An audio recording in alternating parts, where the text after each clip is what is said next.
शेवटचा दिस किंवा दिवस गोड व्हावा, शेवट गोड होण्यासाठी हा प्रयत्न आहे. झाला महाराज शेवट गोड? म्हणे हो, शेवट तो भला माझा बहु गोड झाला, आलो निजाच्या माहेरा, पण देवाशिवाय नाही शेवट तो होतो तुझे याने गोड. आहे की नाही? या अभंगावर आम्ही दोघांनी चाल म्हणलेली, लय गोड आहे की नाही? फार सुंदर साठी महाराजांचं कीर्तन होतं, लय दिवसाची गोष्ट. शेवट त्याच्याशिवाय गोड होत नाही, आणि तो प्रेमाशिवाय जवळ येत नाही, तो भजनाशिवाय जवळ येत नाही.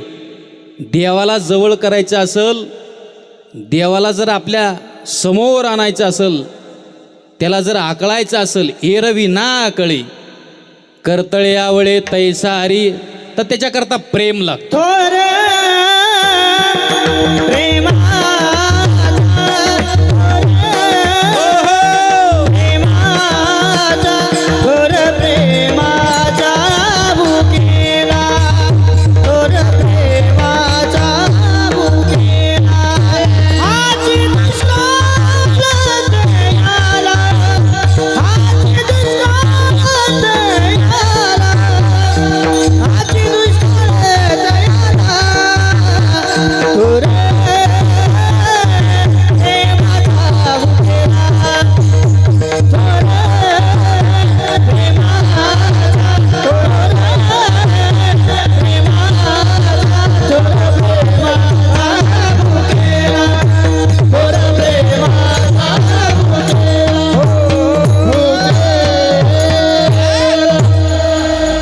मूडमध्ये कार्यक्रम आहे आज. वा थोर बाबा, या योगेश महाराज, वा या.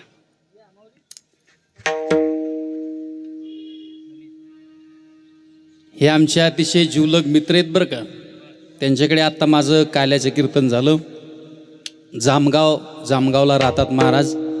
फार सुंदर व्यक्ती आहे, गोड व्यक्ती आहे, आणि महाराज मंडळीवरती, मित्र कंपनीवरती त्यांचं फार प्रेम आहे, आणि माझे अतिशय जीवलग मित्र आहेत. आणि महाराष्ट्रातले एक नामवंत कीर्तनकार आहेत, लोकप्रिय कीर्तनकार आहेत आमचे योगेश बाबा. त्यांच्यासाठी एकदा सगळ्यांनी जोरात टाळी वाजवायची आहे. या ठिकाणी महाराज उपस्थित आहेत. त्यांनी मला बऱ्याच वेळा कार्यक्रमाकरता, कीर्तनाकरता बोलवलेलं आहे आपल्या भागामध्ये. आवर्जून महाराज या ठिकाणी उपस्थित राहिले. हे प्रेम आहे. प्रेम परिचय को पहचान बनाता है, प्रेम वीरानी को गुलिस्तान बनाता है, और मैं कहता हूँ प्रेम एक इंसान को भगवान बना देता है. ही प्रेमाची ताकद आहे का नाही? नाहीतर देवाची सख्खी बहीण आहे कोण? बहिणींनो,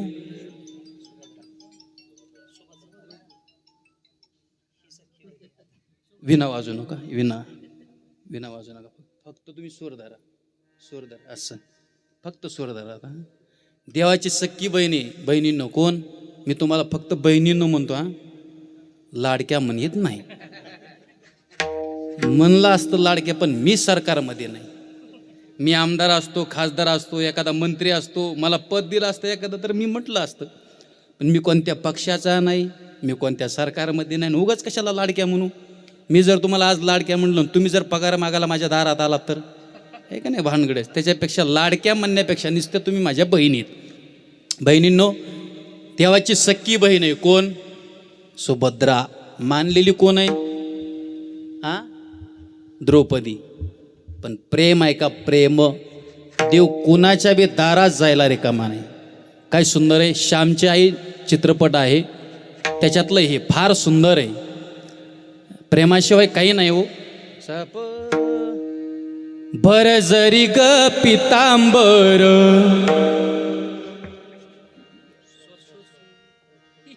भर जरी ग पितांबर, दिला फाडून.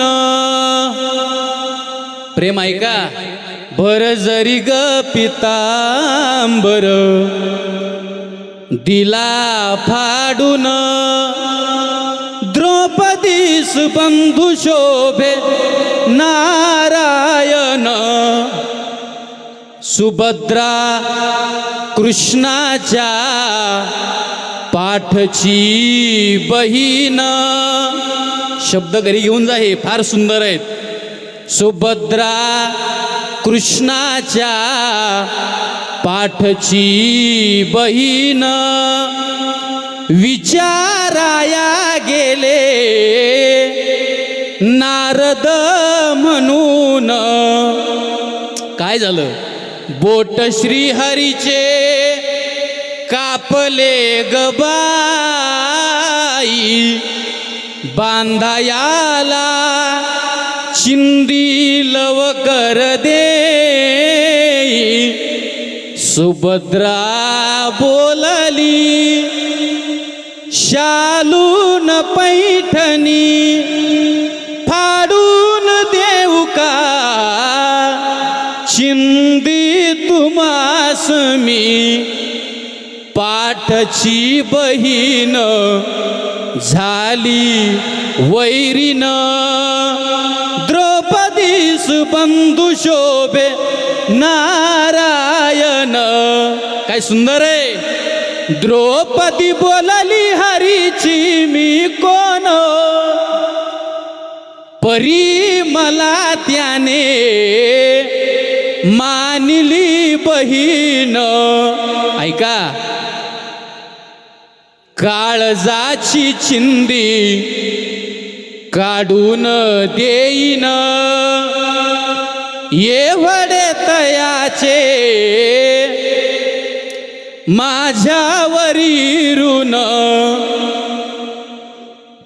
वसने घेवन प्रभू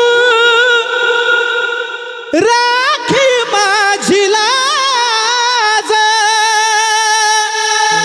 चिंदीसाठी आला माझ्या दारी हरी आज. त्रैलोक्य मोलाचे वसन दिले फाडून, द्रौपदीस बंधू शोभे नारायण.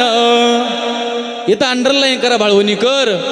प्रेमाची लक्षण भारी विलक्षण, जैसी ज्याची भक्ती तैसा नारायण. रक्ताच्या नात्याने उपजे ना प्रेम, पटली पाहिजे अंतरीची खून. धन्य तोची भाऊ धन्य ती बहीण, प्रीतीची जी खरी जगिला भावीन. चिंदी पाहोन प्रभू झाले प्रसन्न, द्रौपदीस बंधू शोभे नारायण. बरजरी ग पितांबर दिला फाडून, द्रौपदीस बंधू शोभे नारायण. याचं नाव प्रेम आहे. करत राहा प्रेम, देव आपल्या जवळ येईल. आईनं 4 मुलीवरती एकुलत्या 1 लेकरावरती प्रेम केलं म्हणून हा सोहळा आहे. नाही तर 10व्याला सुद्धा पोरं हजर राहत नाहीत. उचला 2 वेळेस झालं बाबा, उचला. कोण कोरोनाच्या काळात पाहितलं ना आपण. आमच्या भागातला तरी विषय सांगतो, इकडचं मला माहीत नाही. 10व्याला पोरं हजर नाही. तो इथं बसलेल्या असत्या त्या 4 मुली किंवा घरी असतील. 5 आहेत का? हा, खाली एक आहे हो. इकडं 5 मुली. मला सुद्धा 5 मेवणी आहेत. मी भाग्यवान महाराज आहे. हो ना, 5 मेवणे आहेत.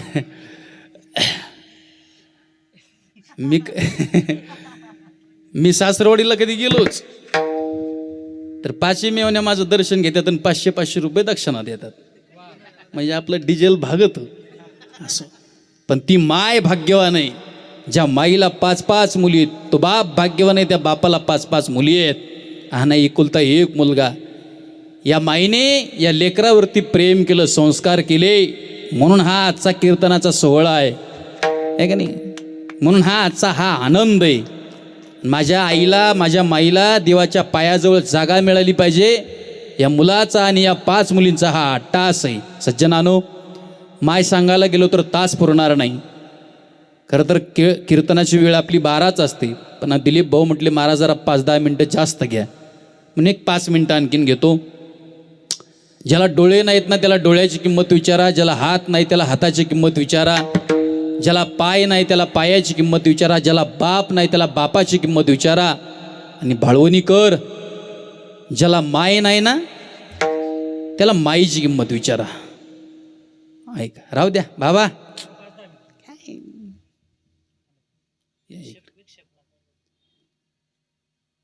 माणूस किती श्रीमंत आहे याच्यावरून त्याच्या जीवनात समाधान नसतं. म्हातारी आई असू द्या, आपली घरात बसलेली असू द्या, ते समाधान वेगळं आहे, तो आनंद वेगळा आहे. म्हणून माहेरात मुली आज बी जाऊ द्या, माहेरातली माय जर जिवंत असेल ना माय, तर तो आनंद वेगळा आहे. त्या आईने 4 प्रकारचं फाटलेलं लुगडं घालू द्या, दुपारची भाजी संध्याकाळी गरम करून खाणारी माय असते आपली माहेरातली बिचारी. पावसाळ्यामध्ये पत्र्याच्या घरात राहणारी गरीब माय असते. आठवा जर आपली माहेरातली माय. जास्त पाऊस पडला तर पत्र्यातून पाणी पडतं घरात, पण दिवाळीला आलेली लेक कधी रिकाम्या हाताने पाठवत नाही. जगातली ही एकमेव जात असे करी लाभावी न प्रीती, लेकोराचे हित जाणे किंवा वाहे, माऊलीचे चित्त ऐसे कळवळ्याची जाती, करी लाभावी न प्रीती. काहीच फायदा नसतो. निस्वार्थपणे प्रेम करणारी जगाच्या पाठीवर एकच जात आहे, तिचं नाव आई आहे. 4 दिवस माहेरात मुलगी राहू द्या दिवाळीला बहिणींनो, आणि 5व्या दिवशी मुलीने प्रस्थान करावं. जावं लागेल मला सासरवाडीला, जावं लागेल मला सासरी आता नांदायला. माझी गरीब माय आहे बिचारी, एकटीच घरी राहते, पण व्यवहाराचा भाग आहे. ज्या ठिकाणी मुलीला दिलंय ना ते सासर, चांगला असो वाईट असो, आपल्या बापाची कॉलर कधी खाली पडली नाही पाहिजे, माझ्या आईचा सन्मान कधी खाली झाला नाही पाहिजे. म्हणून दारोड्याच्या सोबत संसार करणारी बहीण याच महाराष्ट्रात जन्माला आली. 5व्या दिवशी निघालेली मुलगी लेकबाळ, आईच्या डोळ्यात पाणी येतं. माझ्या मुलीला मी साडी नाही घेतली, पिशवीत हात घालती माय बिचारी गरीब आपली माहेरातली म्हातारी झालेली आहे. चांगलं बोलता येत नाही तिला, चांगलं दिसत नाही तिला, चांगलं चालता येत नाही. पोरीला वाटं लावत असताना डोळ्यात पाणी आहे. माझ्या मुलीला मी साडी घेऊ नाही शकले.